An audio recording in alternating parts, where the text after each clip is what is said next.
I am a 19 years old female. I have an estranged grandpa more or less. He's my dad's father, but my dad hardly had a relationship with him. I have 2 other siblings, one younger and one older.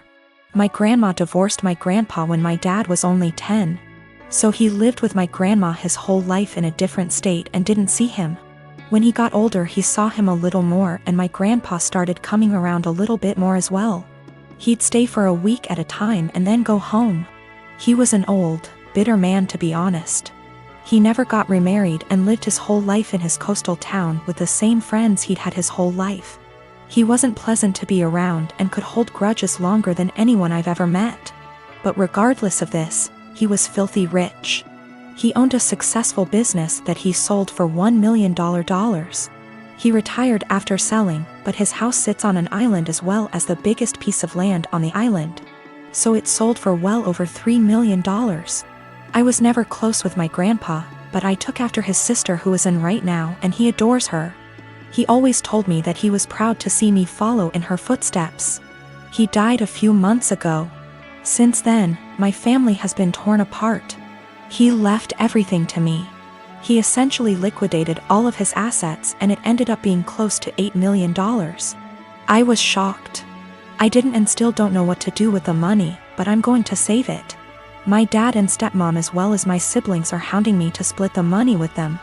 I just can't do it. My dad is an alcoholic who never said anything nice about his dad. Despite him being bitter, my grandpa actually bought my dad a $300,000 house. My dad would 100% drink away any money given to him. As far as my siblings, my brother has full financial support from my grandma as he is the favorite, and he's very wasteful and ungrateful. He never talks to me and always is very mean to me when he does. My little sister is the only person I've actually considered. She's very young, and that's really the only thing stopping me. Her mom is money-oriented and would take the money from her. So I'm waiting until she turns 18, and I offered to pay for her college. But now my family is telling me I'm unfair and the money doesn't belong to me and I'm not deserving of it. That I'm too young and I'll waste it on cars and clothes. I don't agree, and now they're all threatening to cut me off and never speak to me. Or even sue me if I don't give them all a chunk of the money. I don't know what to do, and I'm buckling under pressure here. I've already had 2 police officers out to my house because my dad is claiming I stole the money from him. Everything was through an attorney. I know I did nothing wrong legally, but morally? My boyfriend and I have been studying together at university, and while he is studying part-time, working part-time and engaging heavily in his amateur acting career, while I am studying full-time and working part-time, we share one subject at uni together. On top of this, he is trying to pick up another hobby while looking after his grandfather who is in his final stages, in a nursing home. As you can imagine, for the past 6 months he has very little time to cut out of his week to spend with me. None, in fact. I have been fine with this for the most part. I have been driving 45 minutes 3+// times a week to get to his house so we can steal a few hours together, but he doesn't have time to spare. This is an inconvenience I can live with. However, he has been asking me to do a lot of other things too. He has frustrated me multiple times with demands that I visit his grandfather, who does not recognize me, for 2 hours, which turns into 4.5 hours, or help him with a family matter, which lasts 5 hours or so.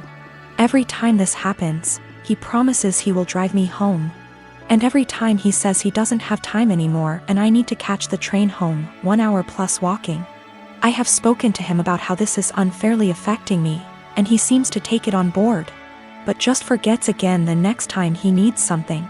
After forcing me to spend $600 plus on his best friend's destination wedding, the weekend before we both had 2 major exams due, he demands that we switch our exam times because he didn't spend enough time studying and he needed the extra day.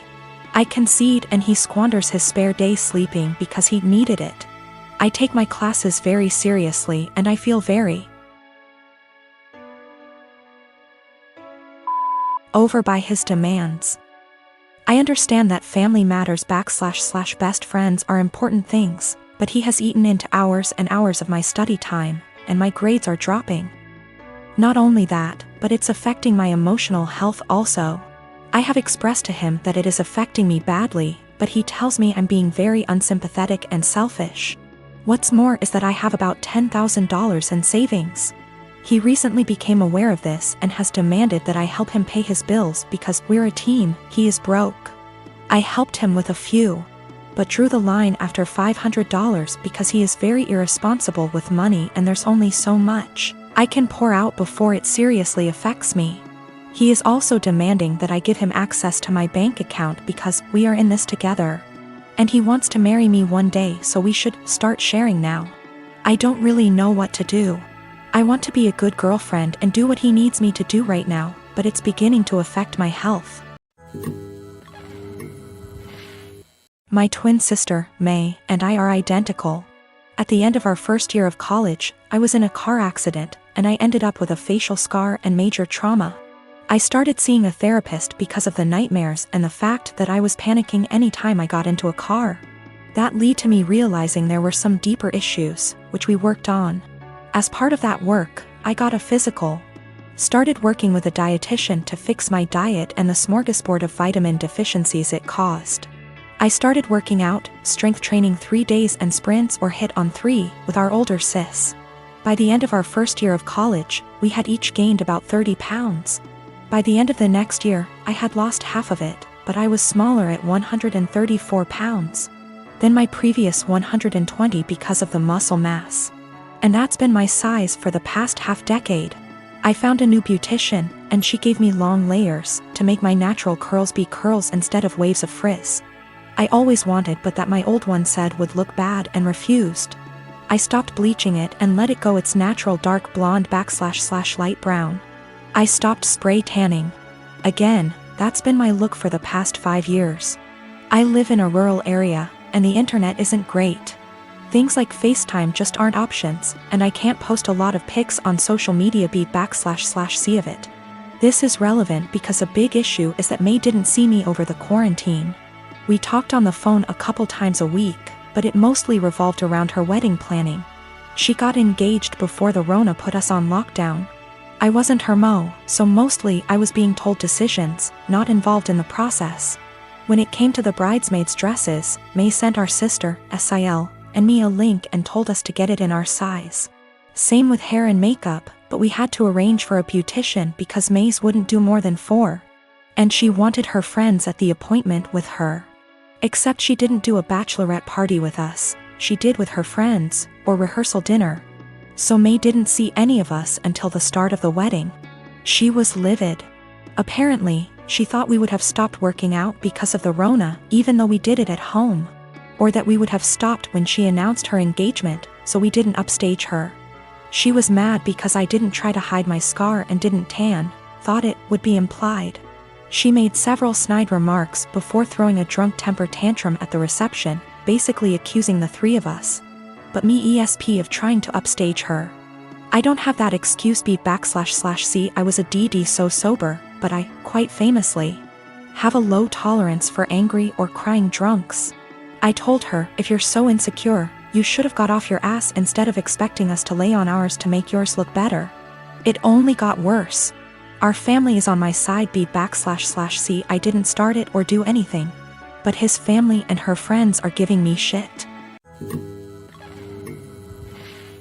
For the past 5 years, I volunteered for a mental health hotline. I'm deeply passionate about the hotline's work, and I've devoted huge amounts of time and energy to answering calls, training new volunteers, and fundraising. I've become close friends with many of the people I volunteer with, and I get a lot of joy out of helping people who don't have a lot of other support in their lives. I love this organization. I can't imagine my life without it. Today, the head of the organization sent out an email announcing that they've hired a new volunteer coordinator. The girl who relentlessly bullied me in high school and made my life a living hell. I was completely blindsided. I moved across the continent after graduating from high school, and I have no idea how or when this girl moved to my city. I doubt she applied for this job to deliberately antagonize me, since we've had no contact since graduation and all volunteers are anonymous. So it's just a terrible coincidence.